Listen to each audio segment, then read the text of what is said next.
बिस्मिल्लाहिर्रहमानिर्रहीम। अस्सलाम वालेकुम। आप देख रहे हैं हालात में हूँ सईद चौधरी।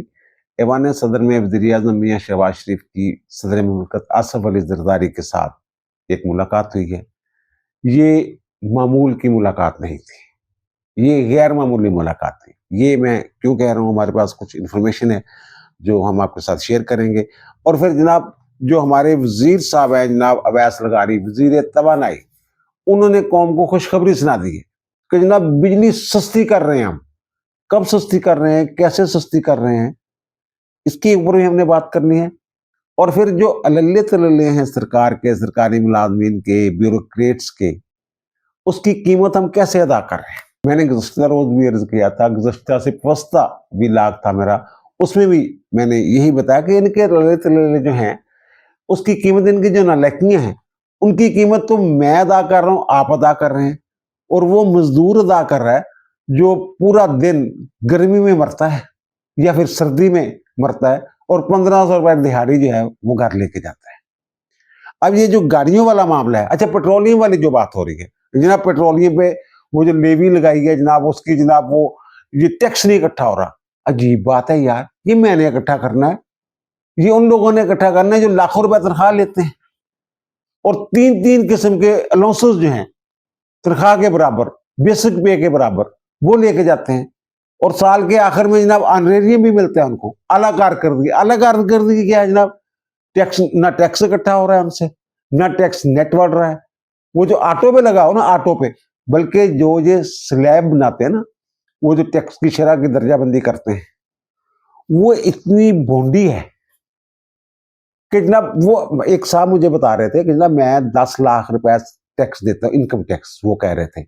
और वो कह रहे थे जनाब मैंने ये सोचा कि जनाब जो मैं टैक्स देता हूँ ना ये कम है, जो पाकिस्तान है मुझे ज्यादा पे कर रहा है, मैं टैक्स कम दे रहा हूँ। वो कहते हैं कुछ ट्रांजैक्शन जैसी होते हैं, नकदी ले लेते हैं ना, नकदी सौदे हो जाते हैं, नकद जनाब चले गए नकद दे। तो मैंने अपने वो कहते हैं जो एडवाइजर था ना, टैक्स एडवाइजर, उससे कहा जो रिटर्न वगैरह नहीं भरते, उन्हें कहा कि यार ये जो ना मैं चाहता हूँ कि 10 के बजाय ना 20 लाख बन जाए। तो वो कहते ना उसने हिसाब किताब करके मुझे दिया और उसने कहा जनाब अगर आप 20 लाख देना चाहते हैं ना, 20 लाख वाली कोई कैटेगरी नहीं है, ये अगर 1 लाख भी ऊपर चला गया ना, वो कह रहे थे, तो आपके जो वो स्लैब है, स्लैब वो बदल जाएगी। और जनाब ये 50 लाख से और थोड़ा सा और ऊपर जाए तो 1 करोड़, कहाँ 10 लाख, कहाँ 50 लाख या 1 करोड़। वो कहते मेरी तो आधी से ज्यादा आमदनी जो है वो फिर टैक्सों में चली जाए। ये तो डोनाल्ड ट्रंप ने भी कहा हुआ है, पिछले टेन्योर में उनके ऊपर इल्जाम नहीं लगा था जब टैक्स चोरी कर दे। वो कहते ना मैं टैक्स चोरी नहीं करता, मैं टैक्स बचाता हूं। और टैक्स बचाना जो एक फन है, तो फिर पाकिस्तान में हर दूसरा बंदा फनकार बना हुआ है। वो क्यों, वो 10 लाख इजाफी तो देने के लिए तैयार है, लेकिन 50 लाख या 1 करोड़ देने के लिए तैयार नहीं। ये सारा मामला है। और ये हमारे जो एहसन इकबाल साहब हैं, ये उन्होंने भी अजीब बात की है। उन्होंने कहा जनाब ये लोग जो टैक्स नहीं देते तो फिर और क्या करें, यही एक तरीक़ाकार है जनाब कि लेवी जो है उसमें इजाफा कर दें।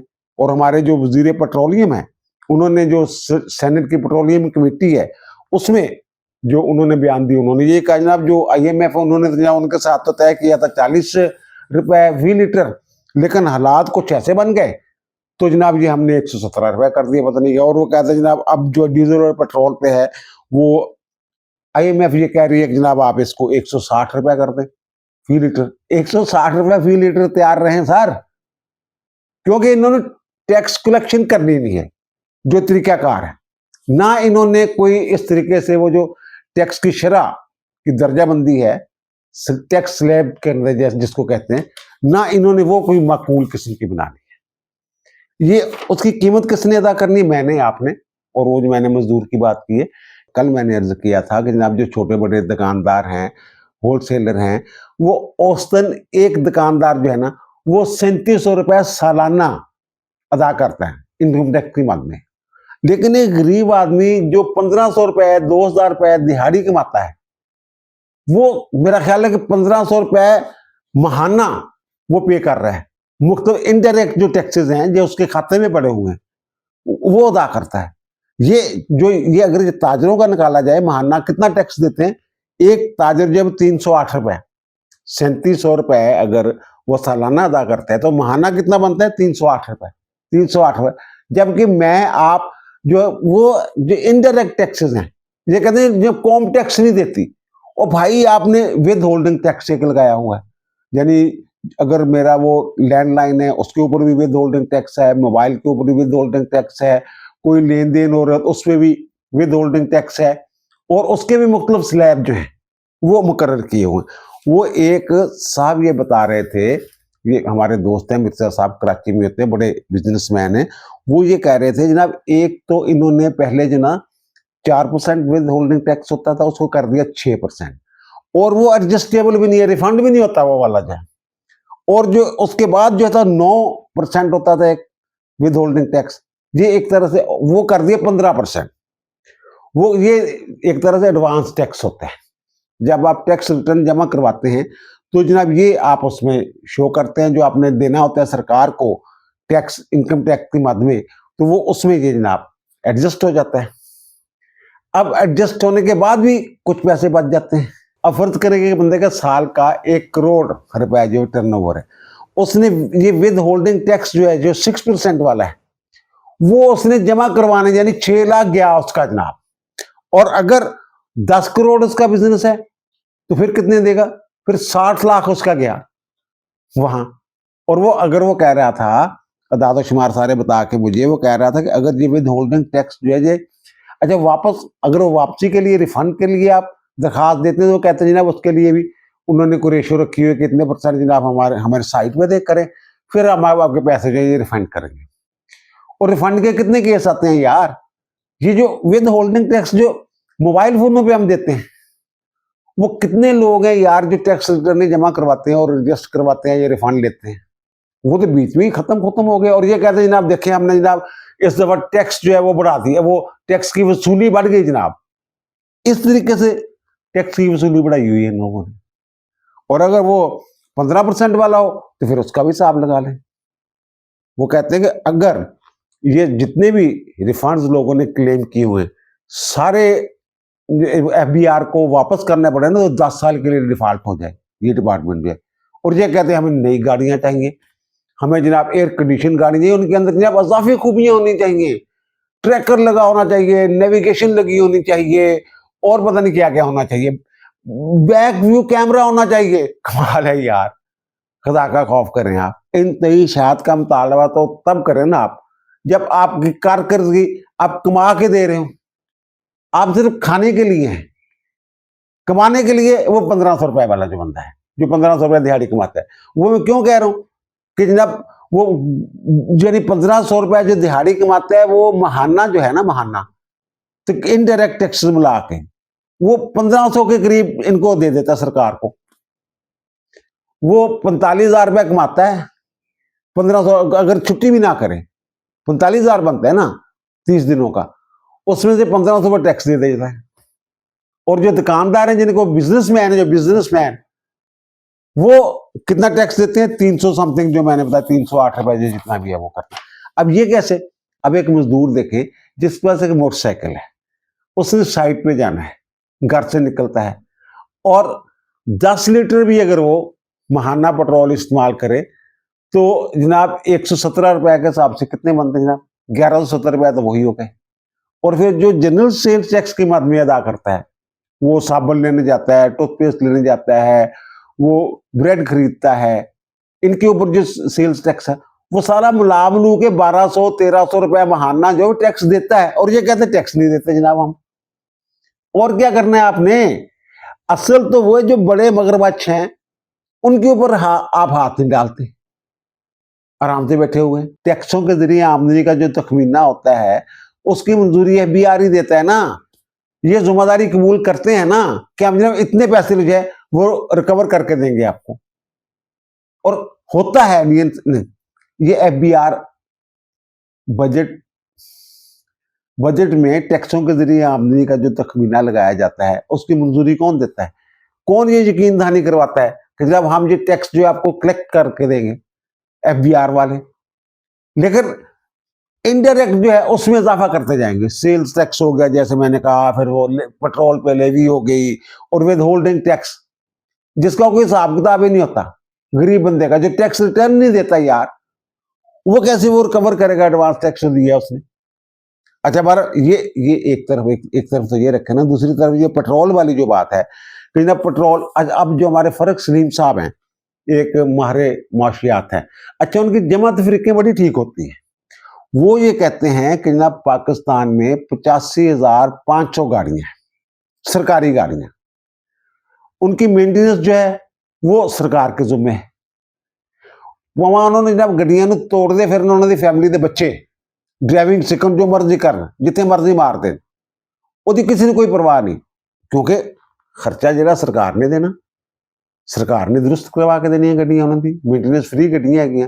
पेट्रोल जो है, पेट्रोल की मद में जो पैसे मिलते हैं वो सारे हमारे एक दोस्त है मियाँ शमस साहब, तो वो बेचारे जमा तफरीकी करते रहते हैं जनाब, कौम को क्या फायदा होगा, क्या नुकसान होगा, कितना पेट्रोल खा गए, कितना नहीं। उन्होंने भी कुछ अदाद शुमार जमा किया, कुछ मैंने भी अदाद शुमार, आइडिया मैंने वहीं से लिया। वैसे ये देखें जो पेट्रोल की मद में ये तकरीबन जो महाना कितना खर्च कर जाते हैं, ये जो हम देते हैं ये विद होल्डिंग टैक्स की सूरत में हमसे वसूल करते हैं, ये जनरल सेल्स टैक्स की और पेट्रोल की लेवी और इस तरह के जो टैक्स हैं जो हम मजबूर हैं देने पे यार, हर बिल पे, यूटिलिटी बिल पे जो हम विद होल्डिंग टैक्स देते हैं, कभी गया है कोई बंदा वापस लेने।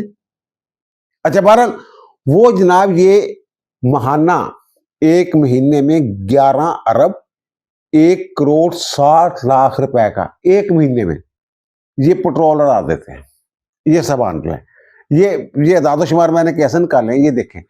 ये जो मैंने कल भी अर्ज किया था, जो गाड़ियां 3-3 गाड़ियां रखी हुई हैं, जो चीफ सेक्रेटरी आईजी वगैरह के पास जो गाड़ी 1800 सीसी 250 सीसी और 4700 सीसी गाड़ी जो है, ये इनके पास ना जो बड़े अफसर हैं इनके पास 2-2 गाड़ियां हैं, ये 3 है ना इनके पास,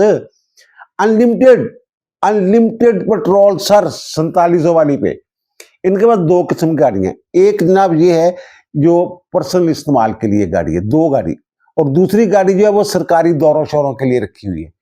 जो सरकारी दौरों के लिए गाड़ियां हैं उनका पेट्रोल अनलिमिटेड है, प्रोटोकॉल की गाड़ियां अनलिमिटेड पेट्रोल जो है। ये जो थाने वाले बेचारे उनके पास गाड़ी है, उनके पास कोटा है, उनके पास गश्त के लिए पेट्रोल नहीं होता, वो उनकी कोशिश होती है ना निकलने ना पड़े थाने से। अच्छा बहरहाल ये 4700 सीसी वाली जो मैंने अर्ज किया है, ये वुजरा के पास जो है वो भी उसी तरह मामला है, उनका भी फ्री है। जमा तफरीके में कर रहा हूँ। अब देखें 20वें 21वें और 22वें ग्रेड के जो अफसरान है ना, उन्हें मिली है 2-2 गाड़ियां। एक तो वो जो जाती इस्तेमाल के लिए जनाब, जिसको फैमिली कार जो पता नहीं क्या नाम है, एक स्टाफ कार होती है, एक फैमिली कार होती है, इस तरह को इनके नाम है। बहरहाल जो जाती इस्तेमाल के लिए गाड़ी है उसको मिलते हैं 200 लीटर जो है महाना मिलता है। दूसरी जो है वो अनलिमिटेड है, ये देखें। और दूसरा जो 19वें और 20वें ग्रेड के जो अफसर हैं उनको 250 लीटर पेट्रोल जो है वो महाना मिलता है, और इससे पहले 175 लीटर था। अब यार घर से उनका फासला जो सेक्रेटरीट का, जो उनके दफ्तर का, वो फासला बढ़ गया है। ये पेट्रोल क्यों बढ़ गया? इसलिए कि गाड़ी बड़ी कर दी है, 1000 सीसी से 1600 सीसी गाड़ी करती है उनकी, ये जो इनकी बात कर रहा हूँ। और फिर जनाब जो एडिशनल सेक्रेटरी हैं उनको 200 लीटर महाना हर माह मिलेगा, पहले 175 होता था। ग्रेड 18 के डिप्टी सेक्रेटरी वगैरह जो उनको भी 175 लीटर महाना मिलेगा। और फिर जनाब जो सेक्शन ऑफिसर वगैरह हैं उनको भी 150 लीटर जो है वो महाना मिलेगा। ये सारी अगर जमा तफरीक की जाए ना, अनलिमिटेड पेट्रोल वाली जो गाड़ी हैं और लिमिटेड पेट्रोल वाली जो गाड़ी हैं, उनका अगर औसत लगाए ना, अंदाजा लगाए, तो वो एक गाड़ी जो है वो 500 से 600 लीटर महाना जो है वो खर्च करती है। और वो हम विद होल्डिंग टैक्स की शक्ल में, जनरल सेल्स टैक्स जीएसटी की शक्ल में, और फिर लेवी की शक्ल में, और कई किस्म के टैक्स हैं, यूटिलिटी बिलों के ऊपर टैक्स हैं, उनकी शक्ल में वो हम अदा करते हैं। और वो जनाब ये महाना कितना बनता है petrol? 5 crore 10 lakh litre sir, 5 crore 10 lakh litre जनाब ये महाना खर्च करते हैं। और जो इसकी कीमत है महाना वो बनती है 11 अरब 1,60,00,000 रुपए। इसको 12,000 अरब दे लें। सरकारी गाड़ियों में जो पेट्रोल खर्च होता है ना, इसका हिसाब किताब भी कोई साइंसी फार्मूला कोई नहीं, लॉग बुक को मेंटेन ही नहीं करता। अगर करता है ड्राइवर जनाब अपने हिसाब से जनाब एवं अंदाजा लगा के जनाब इतने किलोमीटर इधर, इतने किलोमीटर इतना सरकारी खर्चा जनाब, पिंड दादन खां चल गया, वहां चल गया, वहां चल गया, एवं जमा जुमा तफरीके करके ना, और फिर पेट्रोल पंप से जितनी मर्जी पर्ची बनवा ले जनाब आप, जनाब इतना पेट्रोल डाला गया, गाड़ी कोई और है, पेट्रोल किसी और गाड़ी में डाल रहा है, नंबर किसी और का चल रहा है, ये हो रहा है। कल भी मैंने अर्ज किया था, जो टैक्स कलेक्शन है ये तो ऑटो पे लगी हुई है, खुद कार सिस्टम है, general sales tax, with holding tax और ये लेवी वाला जो मामला है। आपकी इसमें अचीवमेंट क्या है, आपकी मेहनत क्या है? हम तो उस मेहनत का इंतजार कर रहे हैं। वो बंदा मैंने अर्ज किया ना कि एक अमीर आदमी हो, कहते 10 लाख में सालाना इनकम टैक्स देता हूं, तो मैं क्या चाहता हूं 20 लाख हो जाए, 20 लाख दूं, लेकिन वो कहा ना 20 लाख वाली वो स्लैब ही नहीं है, आपको फिर 50 लाख देना पड़ेगा या 1 करोड़ देना पड़ेगा। ये इस तरह कोई फार्मूला, कोई मैकेनिज्म बनाए यार। अच्छा, जिस टैक्स कलेक्शन की मैं बात कर रहा हूं ना, ये एफबीआर के पास ना उतनी सलाहियत है टैक्स कलेक्शन की, ना ही उनके पास अफराधी कुव्वत है या फोर्स है। इसका एक हल जो है ये तजवीज किया जाए मुख्तलिफ माहिरीन की तरफ से, जब टैक्स जो है ये आप अपने पास रखे वफाक जो है, लेकिन टैक्स कलेक्शन जो है वो सूबों को दे दें, और वो सूबों के पास ज्यादा ताकत है, ज्यादा फोर्स है उनके पास। वो जो लोग नहीं देना, कौन देता है यार खुशी से टैक्स? पूरी दुनिया में कोई खुशी से टैक्स नहीं देता, कोई ना कोई मैकेनिज्म काम कर रहा होता है उसके पीछे, कोई ना कोई फोर्स काम कर रही होती है। एक रियासत का, हुकूमत का, हुकूमती रेट का एक खौफ होता है, उसके तहत लोग जो है वो कानून की पाबंदी करते हैं। सूबे वफाक के लिए जो टैक्स कलेक्ट करें तो उनको कुछ सर्विस चार्जेस मुकर्रर कर दिए जाए जनाब, सूबे जो है वो सर्विस चार्जेस जो है वो वसूल कर लें, 3%, 5%, 6%, जो भी रखना होगा जनाब, सूबे जो कलेक्ट करके देंगे इतना आप रखेंगे सर्विस चार्जेस की बात में, बाकी जो है वो वफाक को जमा करवा देंगे। ये एक हल जो है ये पेश किया, क्योंकि सूबे जो है वो मैंने पहले भी अर्ज किया शायद कि सूबे जो है उनकी जो टैक्स कलेक्शन है उसकी शरह जो है वो वफाक से ज्यादा है। शरह की मैं बात कर रहा हूँ, मजमूई टैक्स की मैं बात नहीं कर रहा, शरह उनकी ज्यादा है। और दूसरा जनाब हमारे जो वजीर तवानाई हैं अवैस लगारी साहब, उन्होंने जनाब फिर एक मरतबा जनाब ये खुशखबरी सुना दी है जनाब, पता नहीं कितनी सस्ती बिजली कर दी जाएगी। कब कर दी जाएगी भाई? वो कह रहे हैं जनाब जो हमने जो IPPs से जान छुड़वा ली है, और भाई ये जो महदे हैं पहले ये खत्म होंगे तो जान छूटेगी ना, पहले जो कैपेसिटी चार्जेस आप उनको अदा कर रहे हैं उनका तो कोई इलाज करे ना। अच्छा, ये मैंने पहले भी एक मरतबा अर्ज किया था, ये जो IPPs ने प्रोजेक्ट लगाए हुए हैं ना बिजली पैदा करने के, पावर प्रोजेक्ट जो है इनके, वो 100% कैपेसिटी नहीं है। जितनी पावर शो की हुई है ना जब लगाए गए थे, जिसके वो चार्जेस लेते हैं, वो कोई 60% काम कर सकते हैं ज्यादा से ज्यादा, पूरी स्पीड के साथ चले तो, पूरी कुव्वत के साथ। कुछ 40% है, कुछ 60% है, ये उनका हाल है। तो मैंने तो ये कहा था जनाब, मैंने कहा जो कैपेसिटी चार्जेस आप लेते हैं जनाब, जितनी आपके साथ माहदा हुआ बिजली का वो बिजली हमें दे, चाहे हम जनाब उसको जमीन में वो अर्थ करके जनाब जमीन के अंदर जनाब उसको मुंतकिल कर दें, हमें दे। 1 महीने में इनकी चीखें निकल जाएंगी ये जो IPPs हैं। लेकिन कौन हाथ डालता है? हिस्से लेते हैं, हिस्से जाते हैं, सारा कुछ होता है यार। अब वो कह रहे हैं जनाब, जो वजीर तवानाई साहब हैं वो फरमा रहे हैं कि जनाब इतनी सस्ती हो जाएगी कि दिन के वक्त लोग जो हैं वो बैटरियां भर लेंगे, और बैटरी भर के रात को कैसे चलाएंगे भाई? एक गरीब आदमी 2,20,000 की बैटरी आती है वो जो रात को चल सकती है पूरी रात। ये कहते हैं जनाब इतनी कर देंगे, और वो कहते हैं 10,000 मेगावाट बिजली जो है वो उसके लिए IPPs जनाब वो हमने ठेका शेका देना था, तो वो जनाब हमने वो रोक लिया, IPPs को नहीं दे रहे हम चाहते हैं प्राइवेट सेक्टर से कुछ लोग आए और वो जनाब जो मीटर होते हैं स्मार्ट मीटर वो लगाएं। इस तरह की बातें कर रहे हैं, और ये बातें ऐसी हैं ये हवा में है। ये जनाब ज़राअत के लिए, सनत के लिए हम काम कर रहे हैं। मीटरों की खरीदारी में जनाब हमने बचत कर ली। भाई मीटरों की खरीदारी में बचत करके मैं मीटर जब लगवाता हूं तो मैं उसको पे करता हूं पूरी कीमत, लेकिन वो उम्र भर उसका किराया आता रहता है, मीटर का किराया। मीटर वो किस बात का यार? वो तो पहले दिन आपने वसूल कर लिया था मुझसे मीटर की कीमत जो है, वो कहते हैं किराया। ये मीटर सस्ते हो या महंगे हो, हमने तो किस्तों में देने ही देने, जिंदगी भर देना है। 1 मीटर लेके जिंदगी भर उसका किराया देना हमने, हमारा मीटर किराया भी हमने देना है।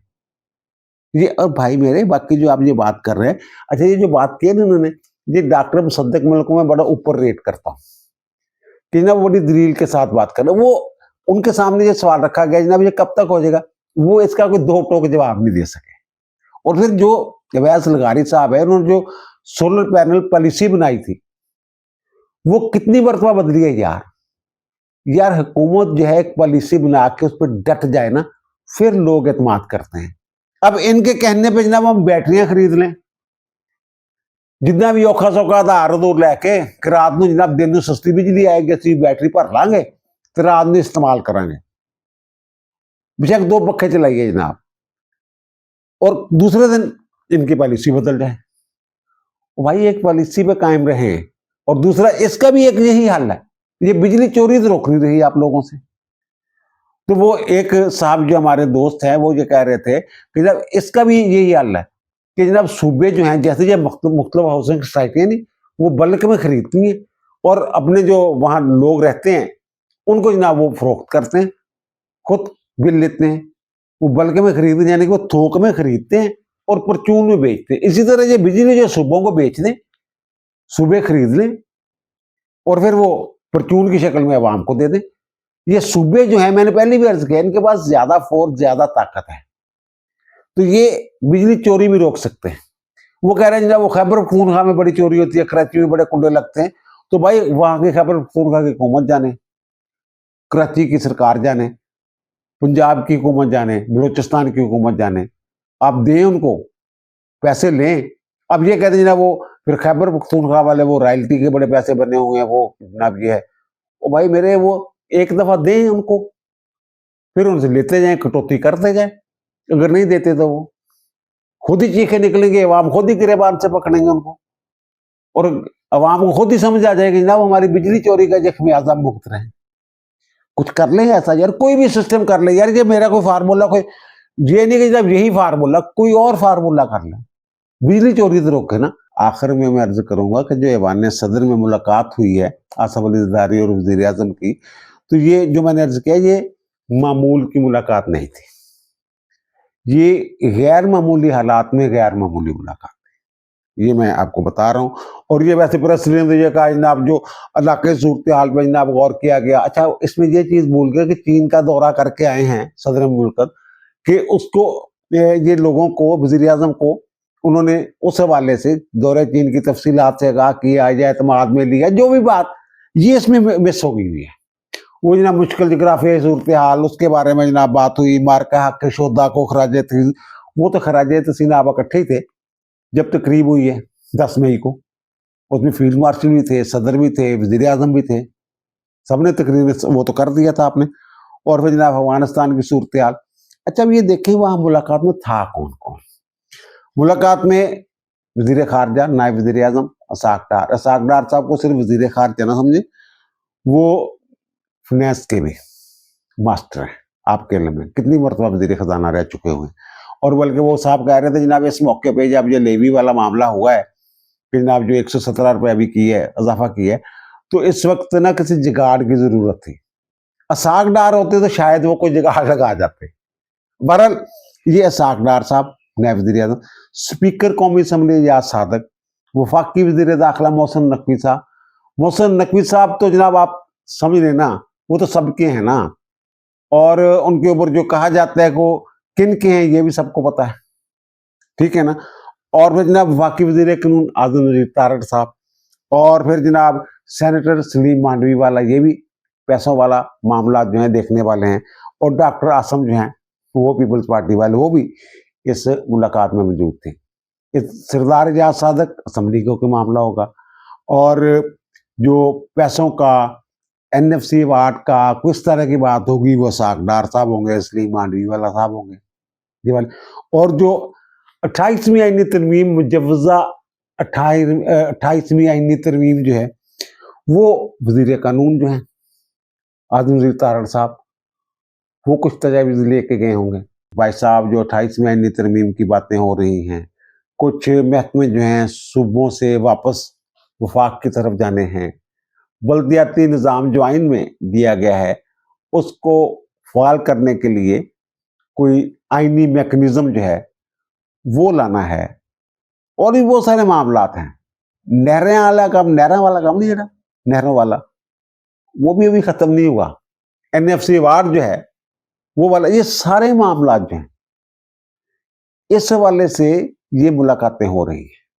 और एनएफसी वार के हवाले से वो कह रहे हैं जनाब, जो इसकी मुखालफत कर रहे हैं तब्दीली, वो कहते हैं सूबे वैसे ही बैठ के यार एक दफा तय कर सकते हैं, कोई जरूरी तो नहीं आइन में तरमीम करना। वो 3 साल के लिए सूबे जो है बहुत सारे जो फंड्स हैं अपने, अपना हिस्सा जो है वफाक को दे दें, 2 साल के लिए, 3 साल के लिए, कुछ इस तरह का कर लें। उसके बाद आइन की जो मौजूदा सूरत हाल है उसके मुताबिक जनाब ये जो हिस्सा जो है वो मिलना शुरू हो जाए सूबों को। बहरहाल ये हो सकता है, लेकिन ये मुलाकात इसी तनाज़ुर में थी। ये मामूल की मुलाकात, प्रेस रिलीज जो बताइए खित्ते की बदलती सूरत हाल, ये वो वाली मुलाकात नहीं थी, उससे अगली मुलाकात थी। अब दीजिए मुझे इजाजत, इंशाल्लाह दोबारा मुलाकात होगी नए भी लाख के साथ। अल्लाह ताला आप पर, मुझ पर, हम सब पर मेहरबान रहे। अल्लाह हाफिज।